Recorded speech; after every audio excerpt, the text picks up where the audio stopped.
where we recognize the 10th winner of the Grawemeyer Award for Music Composition.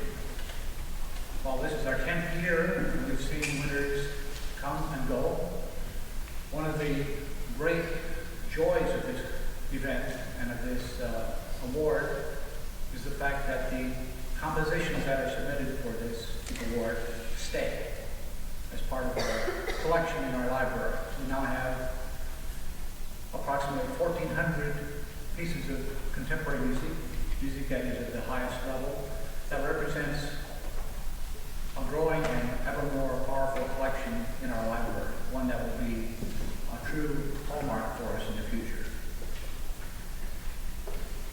It is my great pleasure to introduce to you the director for the Grawemeyer Award in Music, Dr. Paul Gray.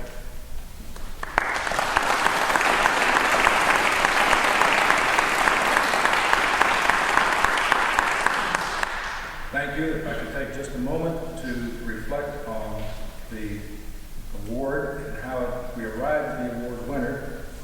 As Dean Kerselman mentioned, this is our 10th winner.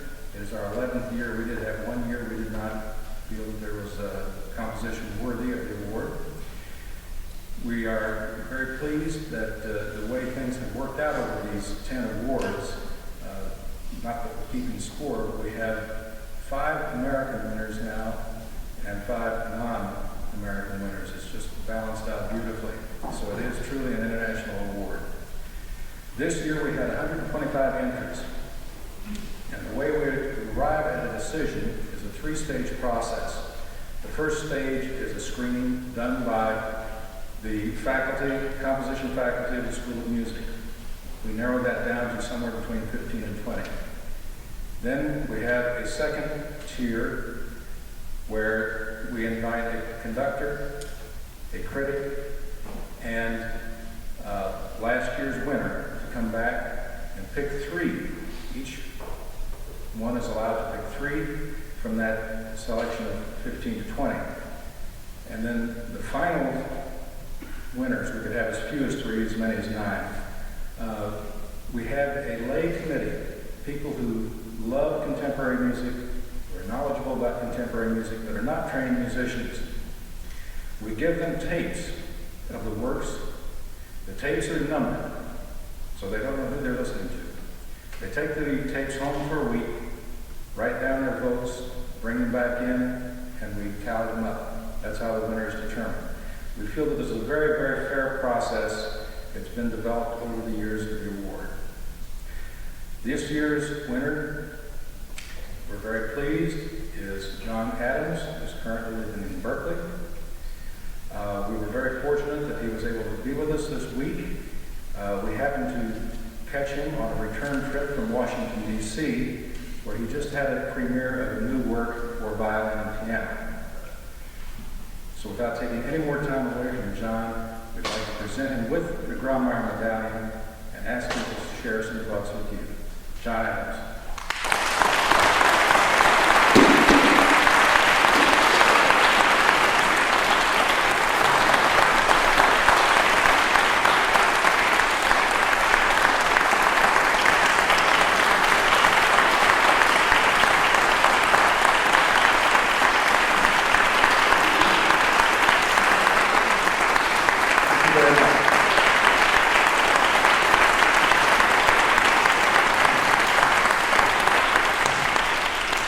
Well, as a true Californian, I don't normally wear neckwear, so I came perfectly prepared for this adornment. I'm deeply moved and very honored to be here and be able to accept this award.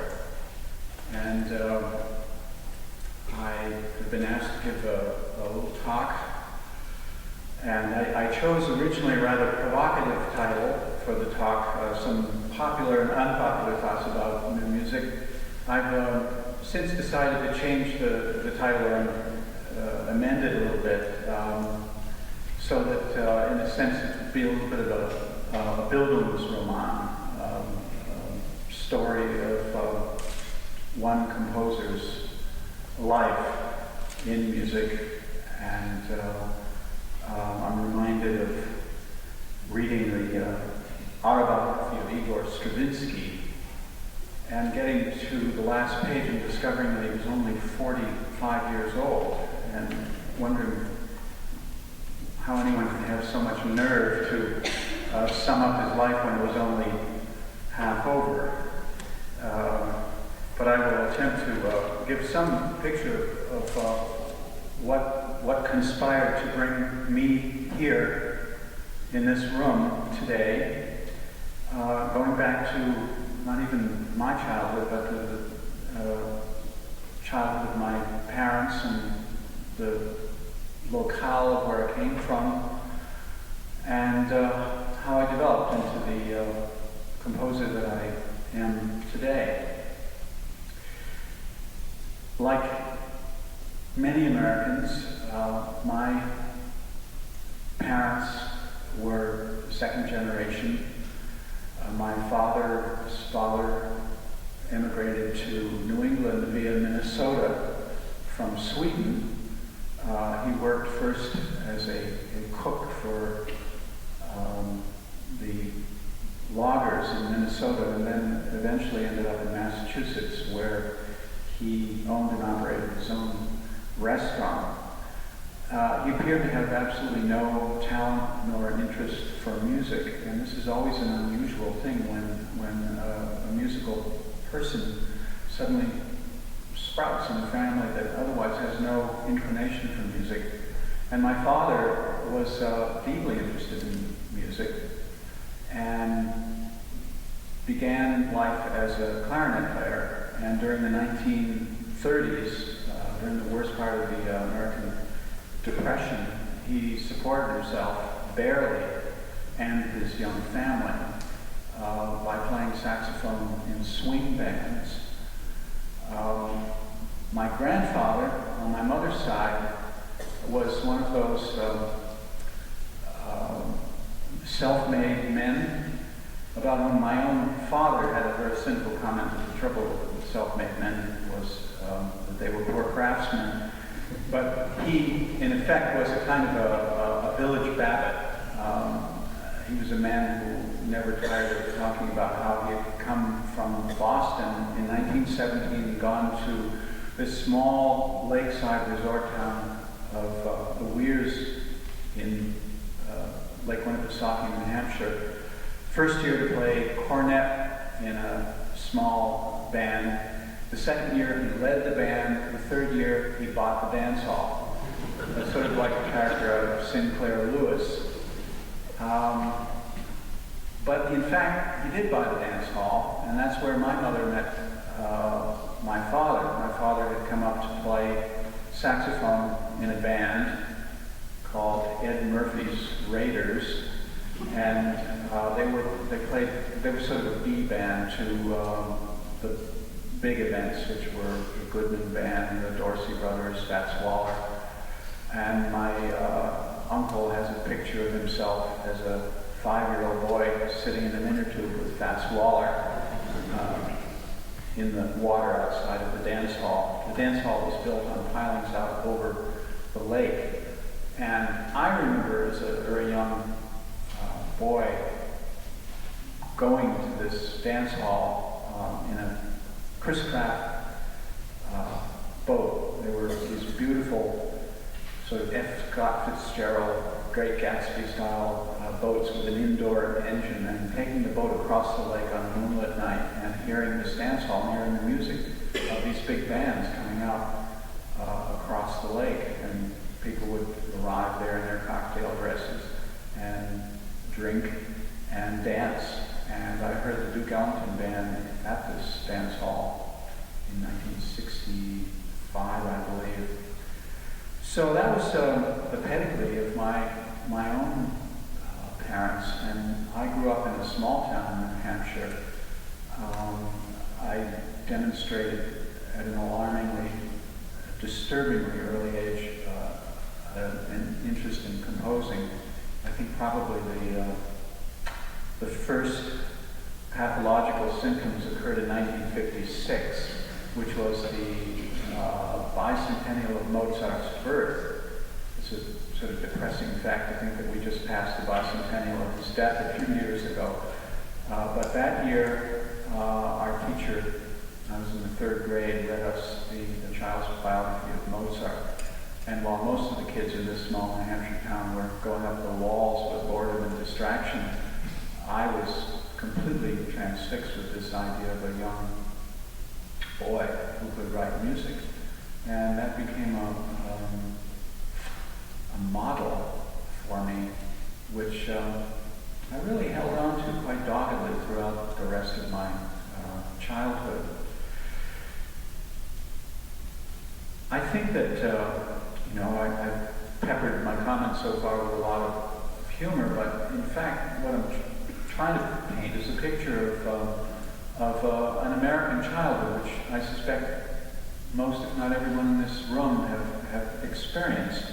One in which the mixture of the popular vernacular, whether it was Tommy Dorsey or Elvis Presley or Prince, was always mixed in very generous doses with what one might call the classical experience, which for most purposes of definition is one up to this point that we view it as having originated in Europe. But things are changing, and I think that my life story as a composer is quite illustrative of how these rather easily accepted and all too narrow classifications have come to be challenged. I learned to play the clarinet at a rather early age, and my childhood and early teens were spent playing in bands, marching bands, with my father, and also in a remarkable orchestra that was sponsored by the New Hampshire State Hospital. The word missing from the title New Hampshire State Hospital is that it was a mental hospital. And it was a mental hospital that was very progressive and sponsored a community orchestra. And this community orchestra was made up of about 85 or 95% people like you, people who wanted to keep their trombone going or their cello playing and spent one night a week going to play in this orchestra. And we hacked through the unfinished symphony or selections from The Sound of Music, Oberon Overture, March Militaire by Schubert, variations on favorite Christmas carols. You get the picture. But the other 15% of the orchestra were inmates. And more important, the audiences that we played to were made up of the patients at the hospital. And so my very first and most profound experiences vis-a-vis the communicative dynamic that goes on between a performer and even more fundamentally between a composer and his audience happened in this extremely explosive, mercurial hothouse environment where we were playing to an audience of about 600 or 700 mentally disturbed people. And anything could happen, and usually did in these concerts. Most often what happened was this fantastically cathartic experience on the part of the audience. I mean, I saw people at the homeliest sound of an out-of-tune community orchestra bashing its way through some 19th century war horse, and people in tears at the raw, expressive sound of this music. So it was something that affected me very deeply, and at a critical time in my life, because I was 16 years old, and I was at a crossing point where I think I could have gone in any number of directions. I could have ended up in a very scientific mode about creativity, or a manipulative one, or an experimental one. But I think that this response that I witnessed, I mean, it was of such a level that one might expect to see on a battlefield, or in a war hospital or something. One in which people's rawest, deepest emotions were made very clear to a very impressionable young person.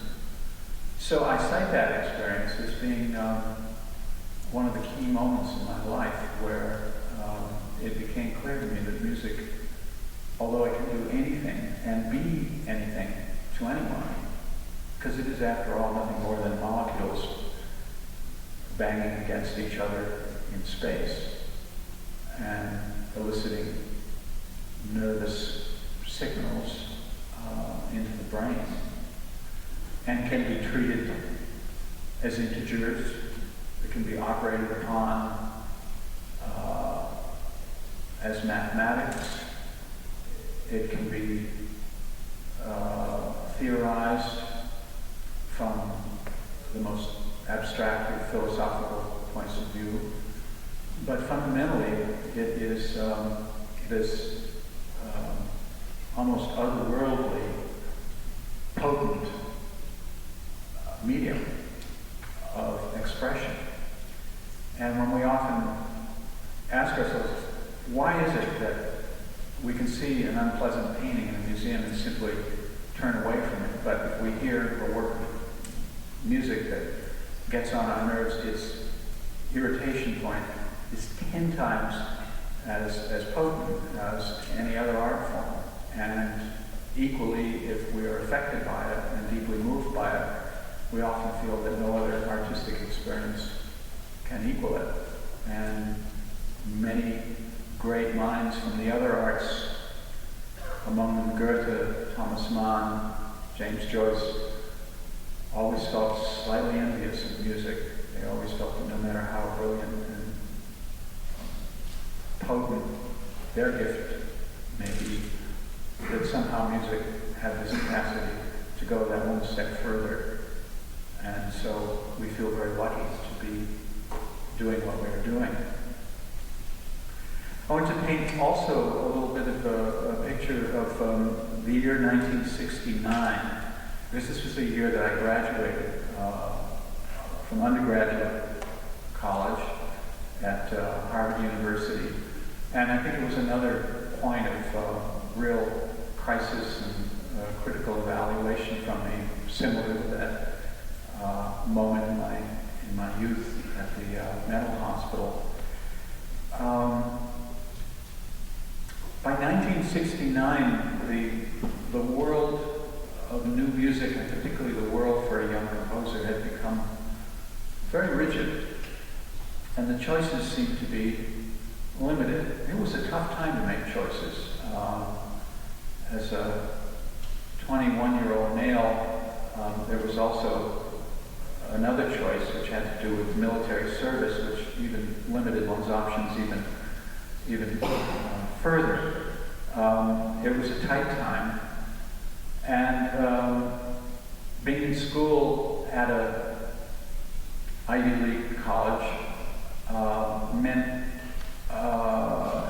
musically that one had very little to pick from, because the pervasiveness of what we've now come to term Eurocentrism was accepted and not even questioned.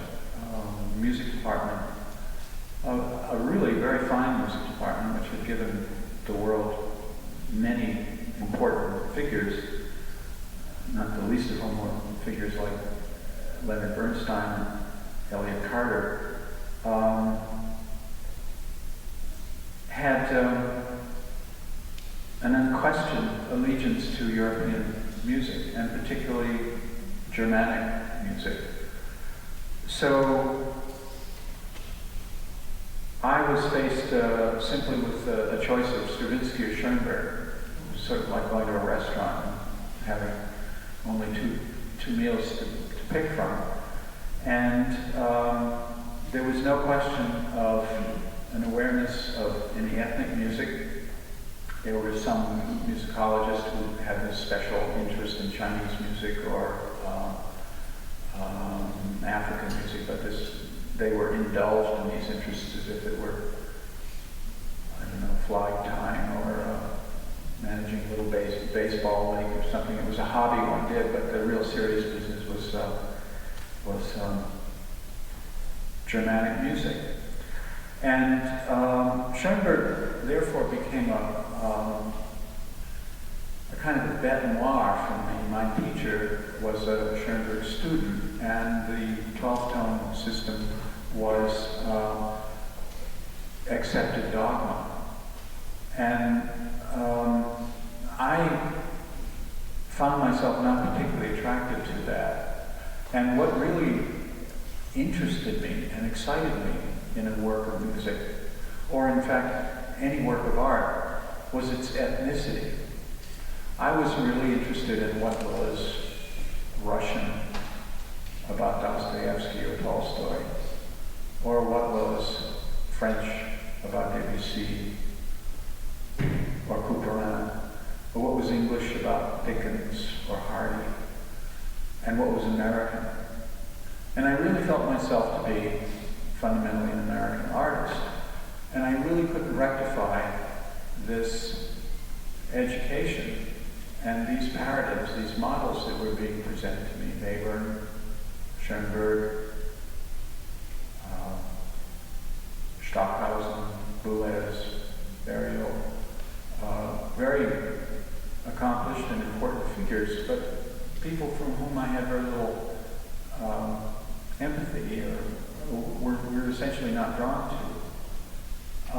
And here I was going to class,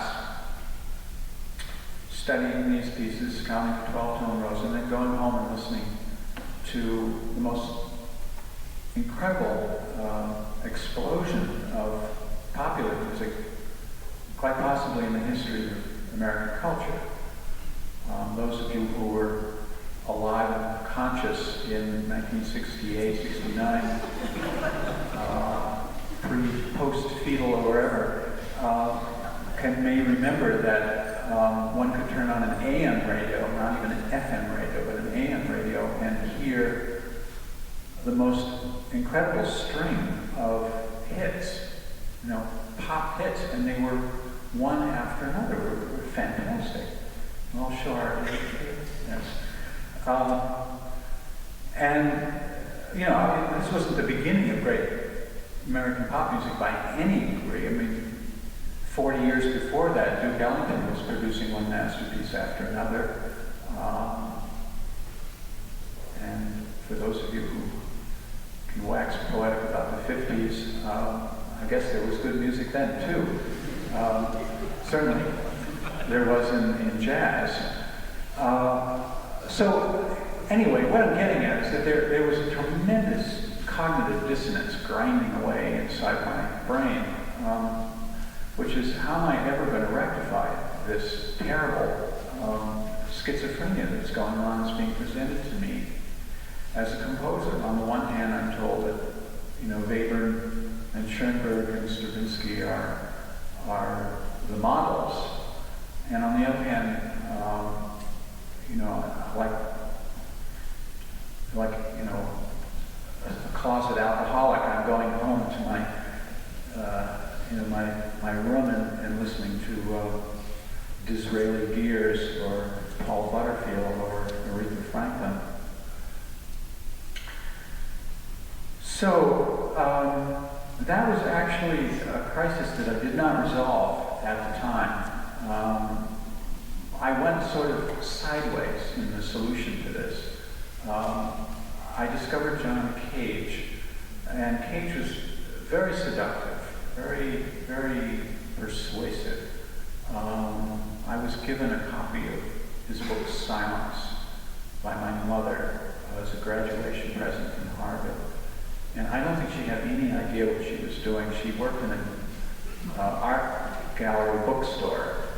And, you know, lots of interesting books come through an art gallery bookstore. And John Cage's Silence was not usually found in music stores, but it was frequently, you know, it was an art book item, because it sort of looked like an art book. And you opened it up and the print was all weird and looked like haikus and tiny print. And, so she gave me this book and I read it. How many here have read Silence by John Cage, just out of curiosity? It's sampling. Good. Or any other John Cage book, you know. Well, Silence really was, that was the most influential book. And I think what affected me was, first and foremost, Cage's indifference to European high art.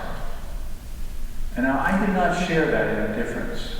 In fact, I loved Beethoven more than anyone. I even loved him more than Duke Ellington.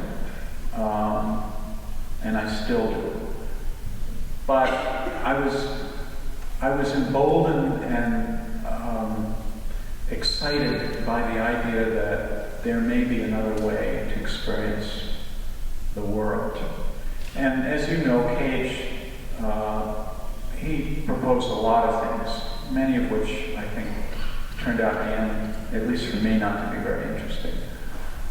But in his scattershot approach, he touched many significant nerves that I think have really revolutionized our experience. One of which, of course, is the typical thing that we associate Cage with, which is why should we confine music to this very limited little world of sounds? Why do we have to experience things from just a trumpet or a violin or a piano? And that locked in very well with my interest in electronic music, because I was very enchanted with what could be done with tape and synthesizers, and I still am.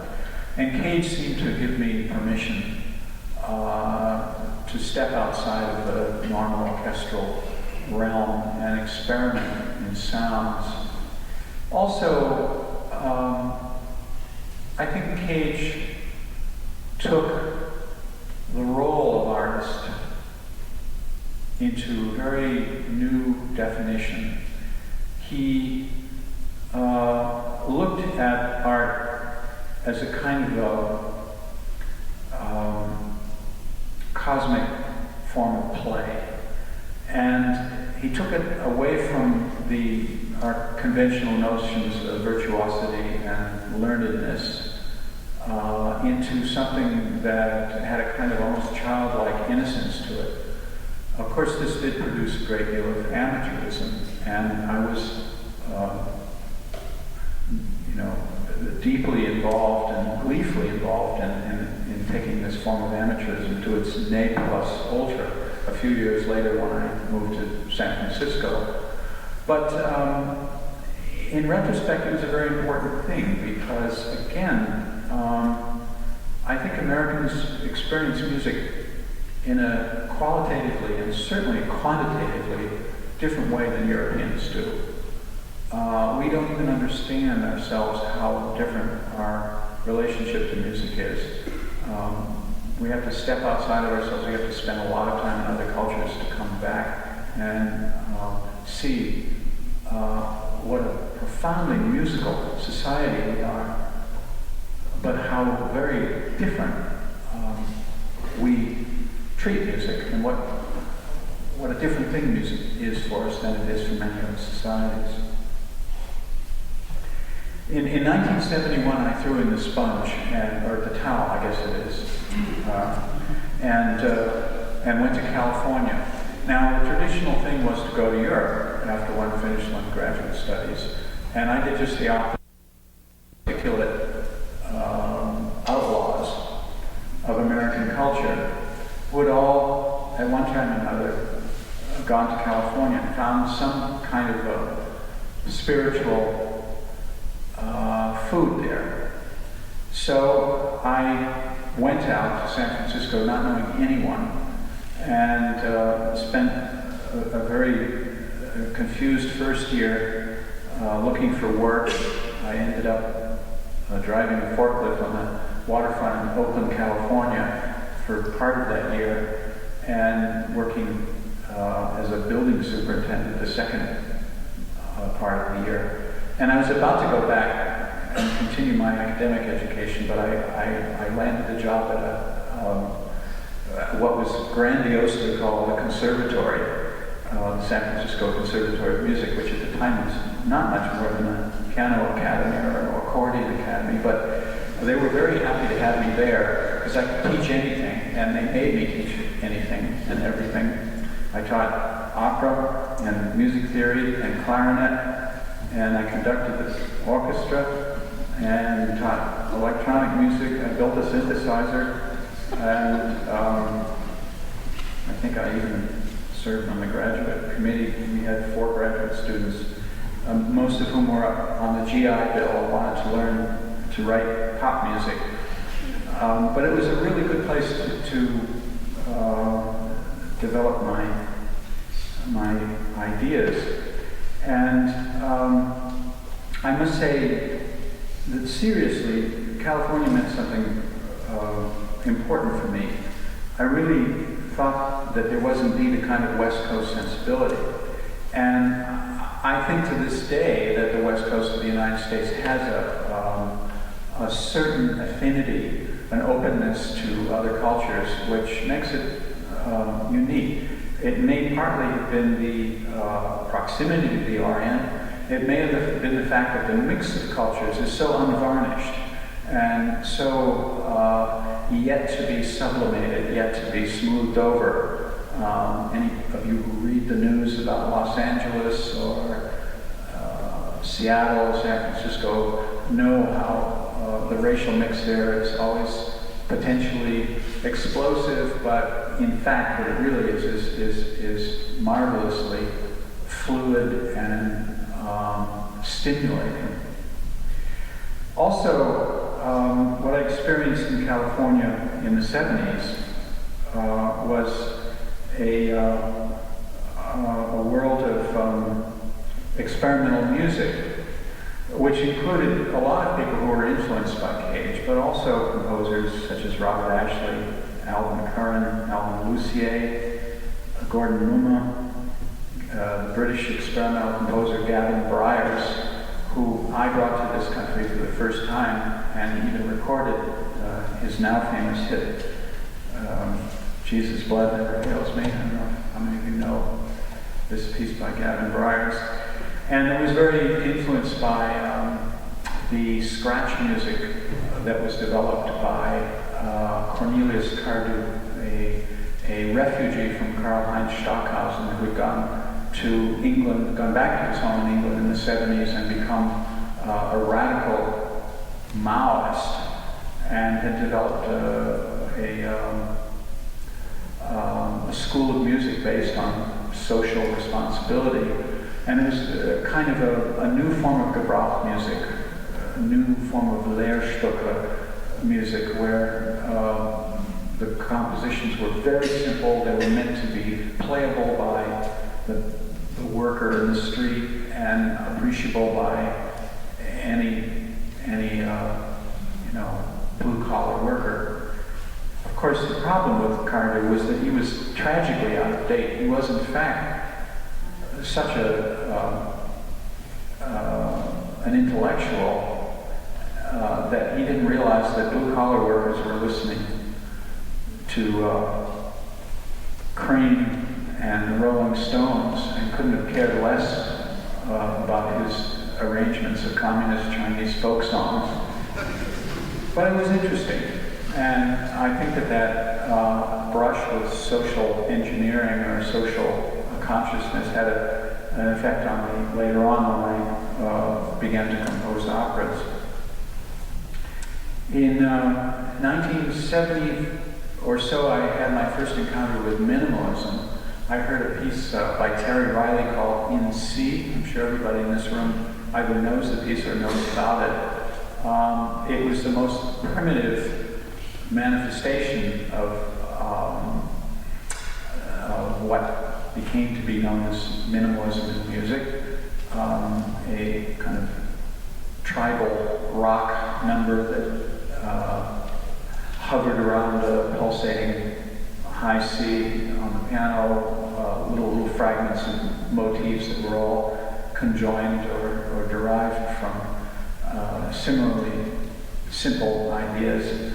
And of course at the time, since most people who were either listening to it or talking about it were in one or another form of altered consciousness, I think a bit of critical overkill happened in assigning historical importance to this piece. It is a rather simple and genuinely playful piece. But it was important because it did open a certain door that up to that point had been closed, and to a lot of us who had tons of energy and really wanted to go somewhere but didn't quite know what to do with this energy.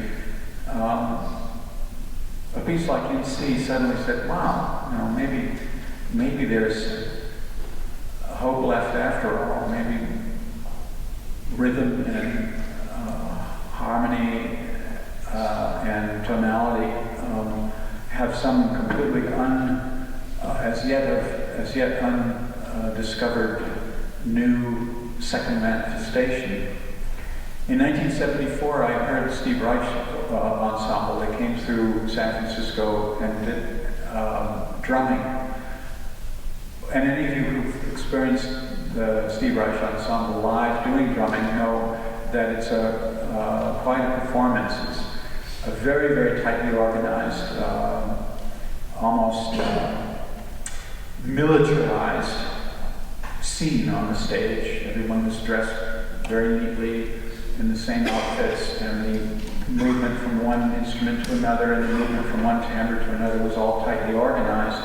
And this came as a huge shock to me because at that point I had been doing these very messy kind of free-for-all happenings where people were invited to play anything they wanted as long as they followed a certain timeline that had been chosen earlier in the evening by flipping coins. And the Steve Reich ensemble were immediately charged with fascist tendencies. But in fact, the music was thrilling, and I was deeply affected by it because for the first time, my sense of structure, my need for a kind of architectonic fulfillment, the kind of satisfaction that you get by listening to a Beethoven piano sonata or the Goldberg variation, whatever, any work that has a really successful architectonic design. Suddenly that sense of pleasure came back to me, and I hadn't experienced it in anything since, I don't know, mid-Stravinsky or so. So I began my own compositional career in earnest at that time. But from the start, I found that minimalism, which, by the way, I am perfectly comfortable with.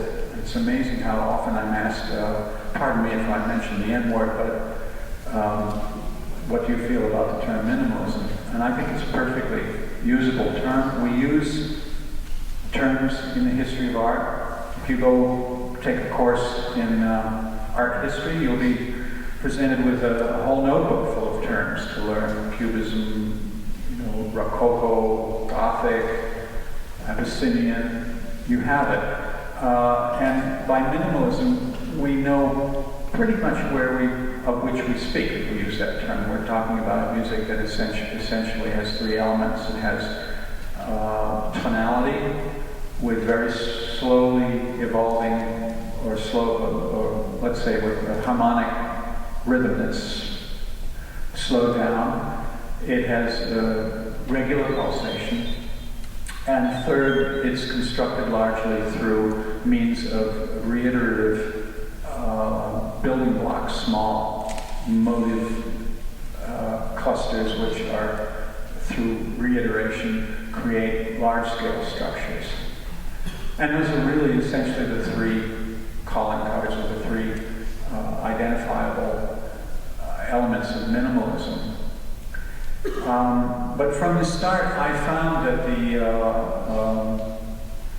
the conventional procedure that Reich and Glass and Riley and others had developed was too obvious for me. And also, I found that it was expressively very limited. And this is also, I'm going to throw a gauntlet out here, but this is also criticism I have of most Baroque music. I find that with significant exceptions, most of which I find in J.S. Bach, that Baroque music is largely a single-minded machine. A movement will be an affect. It will have very little departure from that affect, and it will spin it through. We know that term, Fortspinnung. It will go through the motions, create its neat little statement, and then that's it. And we have to move on to another movement, the dance suite or the oratorio for the next affect. And I found that both with Reich and Riley and with Glass as well, that their music in a certain sense had that same problem for me. It was just a personal thing. It was not even an aesthetic criticism. It was just a personal need. And so my music from the very start began to push that envelope, to stretch it. And in so doing it, managed to garner a surprisingly vociferous negative audience. What I'm trying to say is that I got a lot of enemies very quickly. And it has always surprised me, the number of hotly, passionately opposed people I've encountered through what I do. And it may be because I'm working in elements that are expressively very explosive. First of all, I'm using the tools of minimalism, which are by their definition very primal. Repetition, reiteration, pulsation, harmonic designs that depend on sudden cathartic modulations for their expressive effect. These are all kind of loaded guns, so to speak. And then I was adding to that kind of purist minimalist dialectic my own personal form of expressivity, which was a mixture of American pop music and European, particularly Germanic, late romantic devices. So I realized, in a sense, by the end of 5 years of composing, I'd created a small family of Rosemary's Babies, as far as the press was concerned. And this has been, in a sense, the story of my creative life, which I hope the possession of this medal will begin to hex, allow me to hex some of that away now. What I discovered soon after I got going here was that probably my single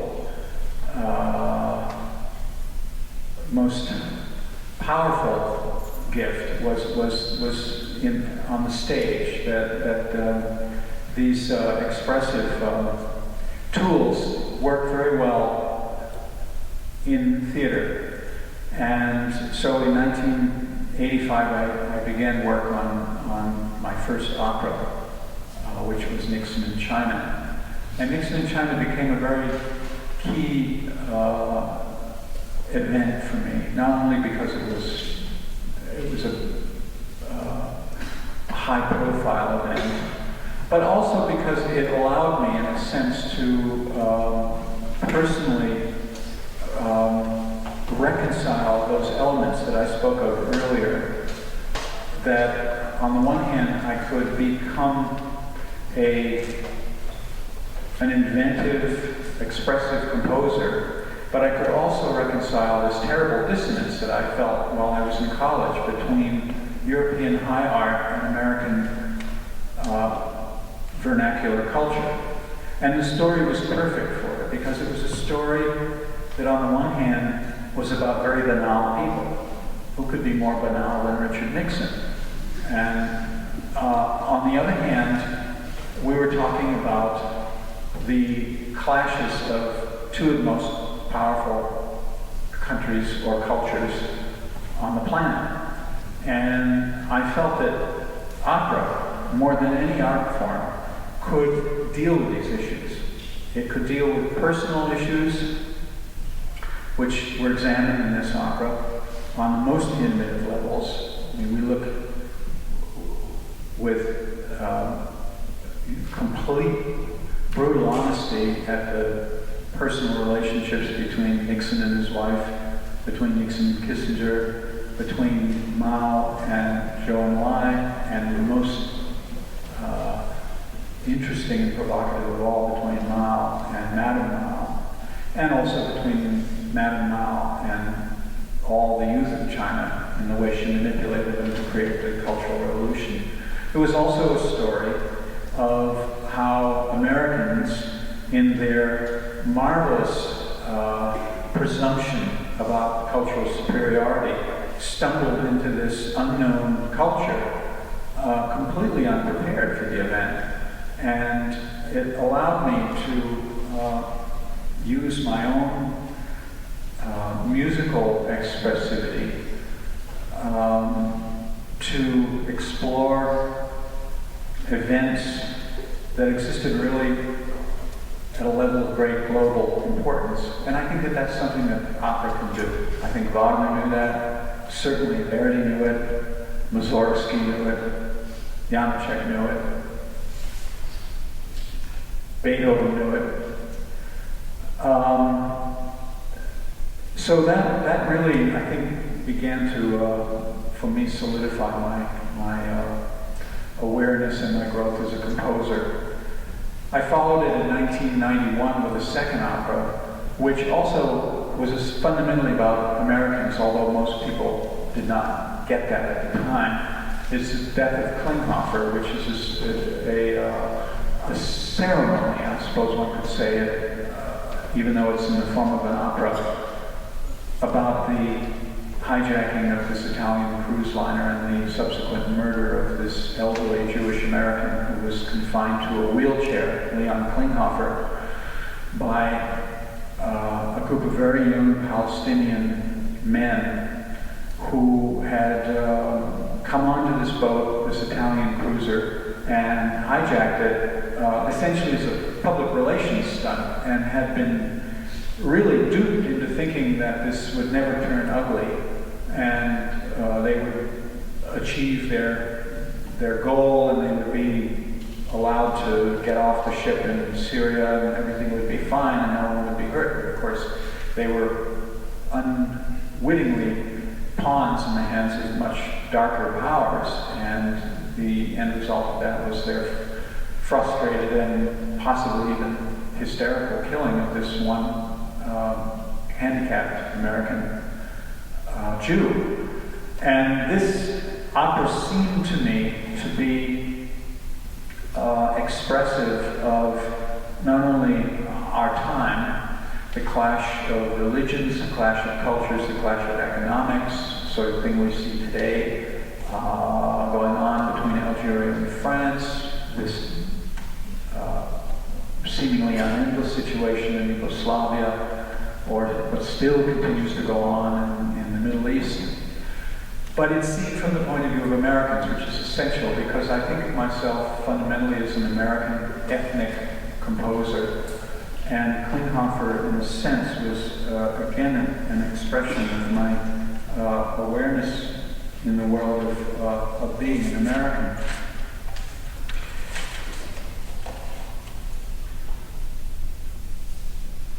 In the course of composing Klinghoffer, my personal language underwent a a huge, almost traumatic revolution in which I really began to abandon the minimalist language and work towards a larger, more embracing musical language. I embraced a much more complex musical texture, and certainly became much more open to the use of dissonance for expressive purposes.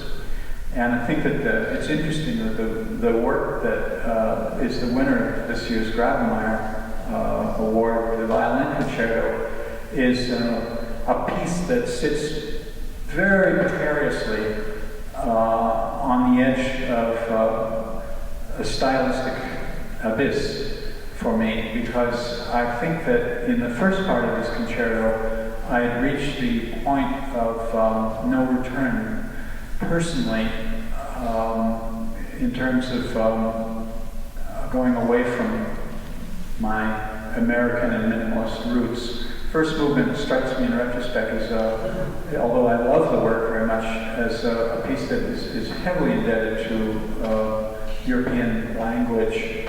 And what you see as the piece moves along is a movement towards a more simplified musical language. And indeed, in the works that have followed the Violin Concerto, specifically the last theater piece I did, which is called I Was Looking at the Ceiling and Then I Saw the Sky, which is a theater piece which is essentially 25 pop songs, American pop songs, that I've begun to go back now to a language which reconciles that ethnic awareness of my American pedigree. Thank you very much. We have a few minutes left here, and I'd be happy to entertain any questions if any of you have them. That's always a shock when someone asks that and there's dead silence in the room and then somebody gingerly puts a hand up. Will that happen here? Yes? What do you think that music schools can do to tune themselves more into mainstream American culture? One more time, I'm sorry, I didn't get that. In what direction do you think music schools should go to tune themselves in more with mainstream American culture? Well, I think the principal thing that should happen is that music schools should work very hard to expand the definition of music. I spoke rather critically of my music school, Harvard University, in the late 1960s because they treated anything that was not from Central Europe as not worthy of their attention. But in fact, I really think they simply just didn't know enough about it to even begin to deal with it. It's an expensive thing for universities to bring in, someone who knows about North Indian ragas and Ghanaian drumming and Indonesian gamelan, and obviously you're going to have centers in the country where people can go to study that in depth. But I do think that as part of a curriculum, a music curriculum, there has to be a much larger awareness inculcated of systems. It's really, not only is it arrogant, it's just plain stupid for people to think that only the European system of tuning or musical syntax is the right one. If you get into looking at Turkish music, for example, or Persian music, or North Indian music, it's pretty severe territory. And I think that an awareness and sophistication of that is something that is still not available in most standard musical curricula in the country. I also have to be careful about, I've spoken a great deal about pop culture, pop music, because I'm deeply influenced by it. But, I don't know how many here who've read that wonderful Don DeLillo novel, White Noise, in which the main character is a fellow named Jack Gladney, who's a professor of Hitler studies. and it's a satire on academia and its flirtation with popular culture. And there's another person who's a guest professor of Elvis studies at this unnamed university. And you know, there is in this culture, I think, an undue amount of intellectual calories that are burnt over cultural icons that are barely worth the time. One has to be judicious in making a judgment of what is, you know, worth the time and worth the study. But what I'm pleading for is a larger awareness of the deep cultural resources of other parts of the world. All right, we'll leave it at that. I very much enjoyed. Oh, we have somebody's pointing at something. Do you have any comment about the association with Peter Sellers? The question is whether I have a comment about my association with Peter Sellers, who is my the director who has been intimately involved in the creation and the staging of all three of my operas. Yes, it's a remarkable event.